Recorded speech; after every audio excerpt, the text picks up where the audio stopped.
جب بھی مجبوراً وہ چپ چاپ بیٹھ گئی تھی۔ اینا، کافی بدل گئی ہو تم۔ حالانکہ میں سمجھتا تھا کہ پوری دنیا بدل سکتی ہے، لیکن تم نہیں بدل سکتی، سمیر نے افسوس سے کہا تھا۔ میں بھی انسان ہوں سمیر بھائی، میں بھی بدل سکتی ہوں، اس نے ہنس کر کہا تھا۔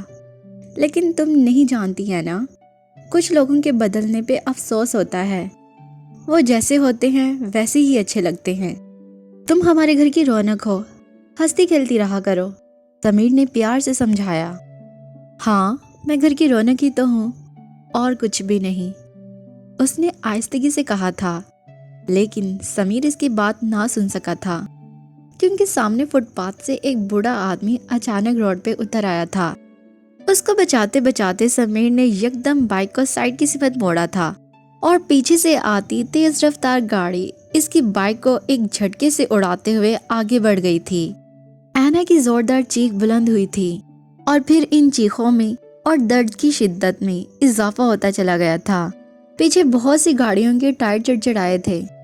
اس ایکسیڈنٹ کی خبر سے گیلانی ہاؤس کے دور دیوار ہل کے رہ گئے تھے، لیکن درد کا پہاڑ کس پر ٹوٹا تھا یہ ابھی کسی کو بھی پتا نہیں تھا۔ نواز گیلانی بمشکل ہسپتال پہنچے تھے۔ ان کے پیچھے انیسہ بیگم، بی جان، نویرہ، سارا اور رانیہ آپی بھی پہنچ گئی تھیں، لیکن ہسپتال کی راہداری میں ساکت بیٹھے سمیر کو دیکھ کر وہ سب ٹھٹک گئے تھے۔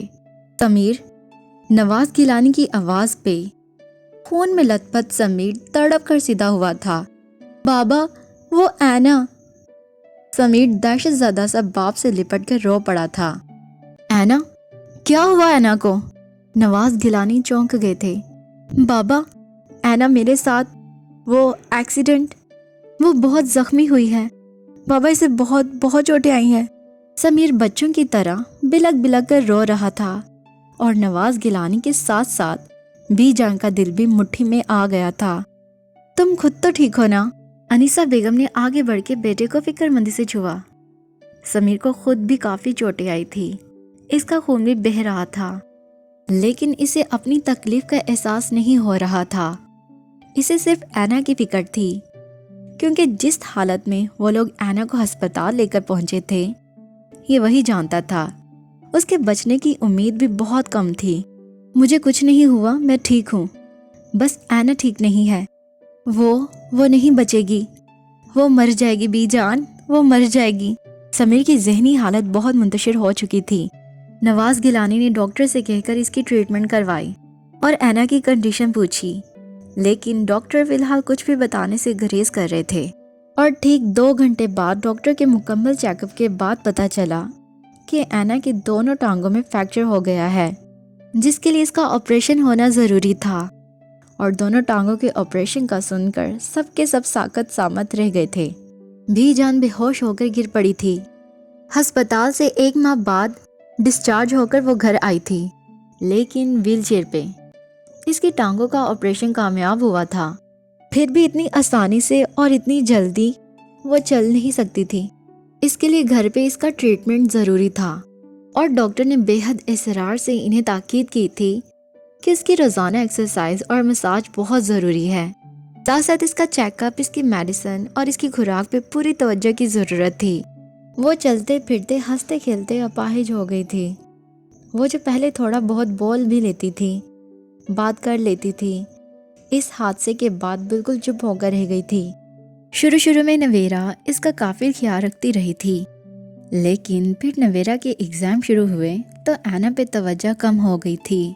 سارا پتہ نہیں کن کاموں میں مصروف رہتی تھی۔ وہ کبھی کبھار ہی اینا کے کمرے میں آتی تھی۔ سمیر روزانہ آتا تھا، لیکن وہ لڑکا تھا، نہ تو وہ اینا کو ایکسرسائز کروا سکتا تھا، نہ ہی اس کی مساج کر سکتا تھا۔ البتہ وہ اس کی میڈیسن اور کھانے پینے کا کافی خیال رکھتا تھا۔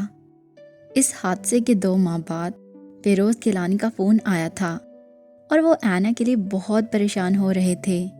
جب سے اینا کے ساتھ یہ حادثہ ہوا تھا، بی جان بستر سے لگ گئی تھی۔ اسی لیے اینا کی سہولت کے لیے فیروز گیلانی نے ایک ملازمہ کا بندوبست کرنے کو کہا تھا، جو سمجھدار بھی ہو اور ہر وقت اینا کے ساتھ بھی رہے۔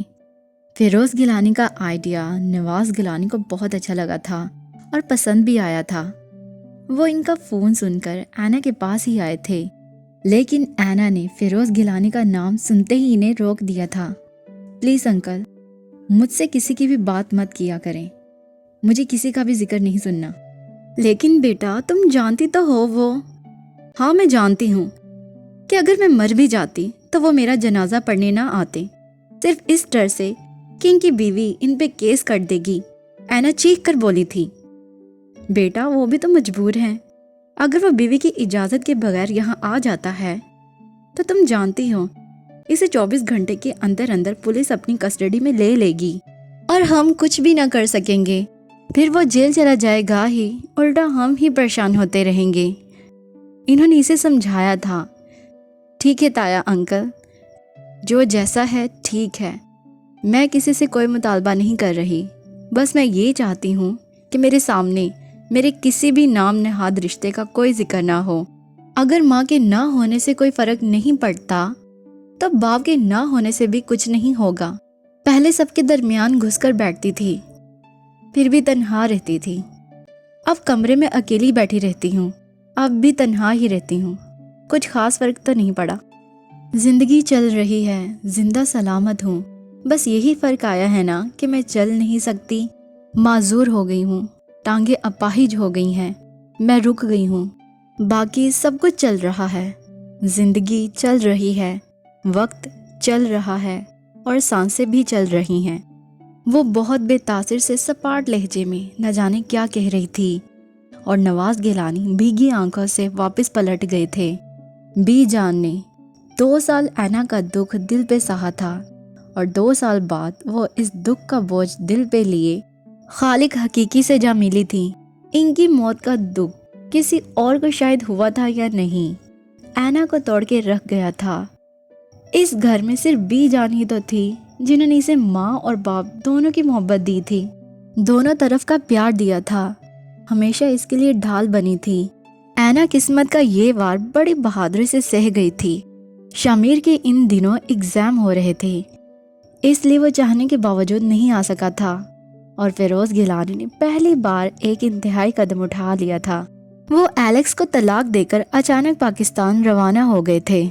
ایلیکس یقیناً برطانیہ ایجنسی کے ذریعے ان پہ کیس کر دیتی، لیکن اس بار شاید قسمت کے فیصلے کچھ اور تھے۔ اچانک ایلیکس کی بہن اور بھائی کا ایکسیڈنٹ ہوا تھا اور وہ دونوں اپنی زندگی سے ہاتھ دھو بیٹھے تھے، اور ایلیکس غم زدہ سی فیروز گیلانی کی بے وفائی بھی فراموش کر گئی تھی۔ شاید اسے فیروز گیلانی کے دکھ بھی یاد آ گئے تھے، اس پہ بھی ادراک ہو چکا تھا کہ اپنوں کو چوٹ پہنچے تو کیسے تکلیف ہوتی ہے، اور اس تکلیف کے باوجود کسی کو قید کر کے رکھنا، اپنی پابندی جمائے رکھنا بھی کسی ظلم سے کم نہیں ہوتا۔ خیر اسی کے ساتھ اس پارٹ کی ایکسپلینیشن یہی کمپلیٹ ہوتی ہے۔ دوستو اگر یہ ناول آپ کو پسند ہے اور اگر آپ چاہتے ہیں میں اس کے نیکسٹ پارٹس ایکسپلین کروں، آپ کمنٹ سیکشن میں جا کر ضرور بتائیں اور ویڈیو کو لائک بھی کر دیں تاکہ مجھے پتا چلے کہ آپ کو پسند بھی آ رہا ہے۔ چینل کو اگر سبسکرائب نہیں کیا تو سبسکرائب کر دیں۔ تھینکس فار واچنگ، ملتے ہیں بہت جلد، تب تک کے لیے اللہ حافظ۔